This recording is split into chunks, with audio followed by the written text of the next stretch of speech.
Then they rented a little, what's called a bungalow, a little story-and-a-half house in southeast Rochester. It was a brand new house. They were the first people to live in it, but it was a rental. And I remember that house a little bit. Rochester was, in that time, was probably 18,000 people lived in Rochester.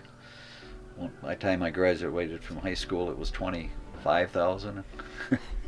So, I mean, Rochester was a small town. A wonderful place to grow up, of course. I have about 3 memories of this house on 8th Avenue Southeast in Rochester that they rented. And of course, I've driven by it many times to reinforce my memory. It's still there. But there were some neighbors by the name of Feek, and they had a bunch of boys, and they were mean.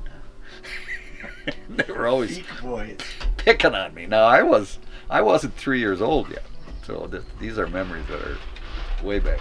I have a memory of the inside of that house in the kind of a central hallway, kitchen in the back, some steps going out to a picket fence in the backyard, and sort of a living room, but it's just that it's almost all I can remember is the hallway.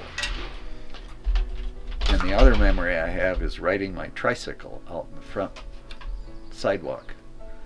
I had a little tricycle, and I have a picture of me riding that tricycle. And that's probably why I remember it. And my mother remembers me being so proud.